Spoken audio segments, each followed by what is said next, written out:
Hi everyone, in this short video I will try to demonstrate how to derive the equation of motion for a 2 degrees of freedom system and find the natural frequency and mode shapes of the system. Finally, using a simple computer program, I will try to demonstrate the effect of initial conditions on the response of the system. To do so, let us take a simple classical 2 degrees of freedom system shown in the figure, where K1 and K2 equals K and M1 and M2 are equals to M. So the question is to determine the natural frequency of the system and the mode shapes. To do so, the first thing we need to do is we have to draw the free body diagram of this system. The free body diagram of the system looks like following. As we can see, M1 is acted upon by spring force from right and left, whereas M2 is from the spring force K2 from the left hand side. To write the equation of motion, either we can use Newton's second law, which states that summation of all forces equals to mass times acceleration, or can use Lagrange's method to determine the equation of motion. In either cases, the equation of motion will look like following, having two equations for x1 and x2, and if we represent this one in matrix form, it can be represented as follows, where the first one is the mass matrix, the acceleration vector, this is the stiffness matrix, followed by displacement vector and the force vector.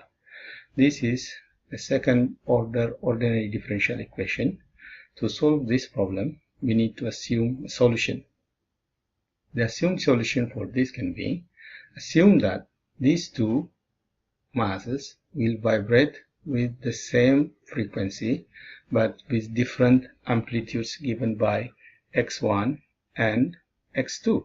So x1 is amplitude of mass 1 and x2 is amplitude of mass 2, but both of them will vibrate with the same frequency. So if we got this as an assumption, what we need to do is we need to substitute the values of x of t, which is the assumed solution given by equation number 2, into equation number 1. After substituting the values, that means first we need to determine the acceleration from equation number 2, substitute in vector form into equation number 1, and the displacement directly there, and rearranging the equation of motion looks like the following. As you can see here, we have three terms. First one is the one in the bracket here, is the matrix. We have a vector x1 and x2, and we have another x cos omega t plus phi, which is equals to the force vector equals to number 3. Equation 3 can be further simplified if by dividing the equation by cos omega t plus phi, we will get equation number 4. Okay, we can find the solution for equation number 4. Either this is a simple equation where we have 2 multiplying this vector, this matrix by this will give us 0, and this will happen when the vector equals 0, which is a trivial solution, or this equals 0.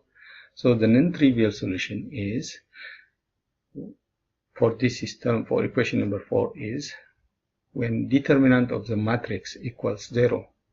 So if we write the equation of the determinant, since this is a 2 by 2 matrix, the determinant is multiplying this by this minus this minus this. So if we rewrite it, we will get equation number 5. Equation number 5 is known as the frequency or characteristic equation. So this is polynomial equation that we can find the root for. So if we find the root for equation number 5, we will find the natural frequencies. So if you try to solve for omega 1 squared and or omega 2 squared from equation number 5, you will get the values of omega 1 squared and omega 2 squared. And simplifying into omega 1 and omega 2, we will find the natural frequencies of the system. So by doing so, we found out that the values of omega 1 and omega 2, which are the natural frequencies of the system. For a 2 degrees of freedom system, there are 2 natural frequencies. The next step is to find the mode shape. the mode shape can be obtained from equation number 4. If we consider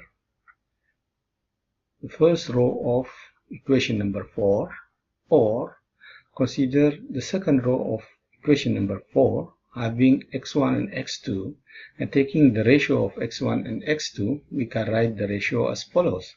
And this expression is obtained after we substitute the values of omega 1 and omega 2. So R1 is when we are considering omega 1, which is the first natural frequency. This first expression is obtained from equation number 4 by taking the first row, and the second one is obtained from equation number 4 by taking the second row. In either cases, when we substitute the value of omega 1 here, which is obtained in the previous slide, you will get the value to be 1.618, whereas if you substitute the value of omega 2 equals omega 2, which was obtained in the previous slide, we will obtain minus 0.618. So these are the amplitude ratios, or which we call it the modal vectors.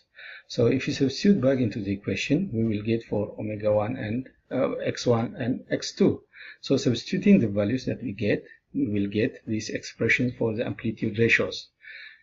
The general free vibration solution will have two different equations as shown in equation number 9, when it is vibrating in first mode and when it is vibrating in second mode. As you can see here, there are number of unknowns, phi 1, phi 2, and x1 as well. So this can be obtained if we know the initial conditions, such as the initial displacement and the initial velocities for both mass 1 and mass 2. This will complete the mode shape and the natural frequency. Now, to simulate and to demonstrate how it works, I wrote a computer program using Python that can help us to visualize how the system behaves. So the only thing that we need to change in the program is the initial conditions. So first thing that we are going to do is the initial condition is when the system vibrates in first mode. If you see R1 with omega 1, which is equals to 1.618, if x1 is 1, x2 equals 1.618, but if x2 equals 1, x1 equals to 0.618 by dividing 1 by 1.618. So if we put the initial value of x1 to be 0.618, x2 to be 1, and the initial velocities for both mass 1 and mass 2 to be 0, in other words, what we are saying is if we displace this one by 0.618 and this one by 1 and release it, how will the system behave?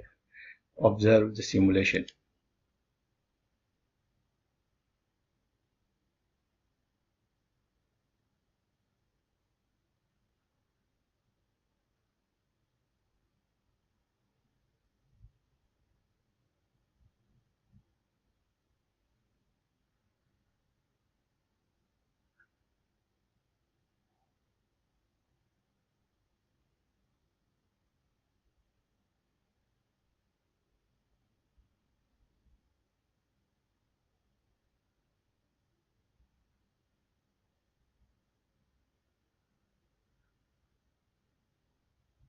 Very good.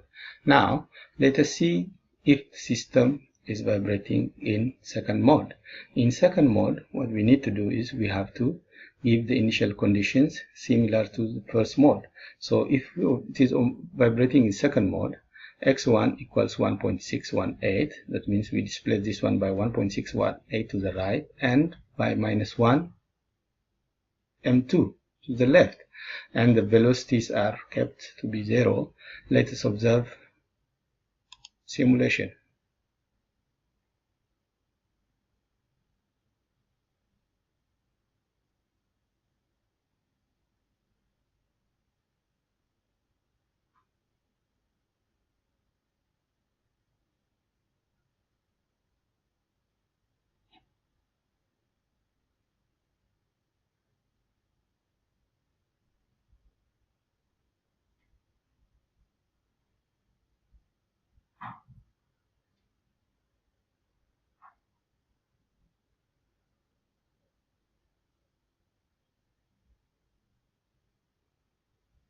Very good. Now, I want you to reflect on the simulation. From the simulation described, what is your observation when the system was in first mode and when the system was in the second mode? Identify the differences and similarities of the motions in the first mode and second mode for this particular example. Thank you for your attention. If you have any question, you may contact me using my email address at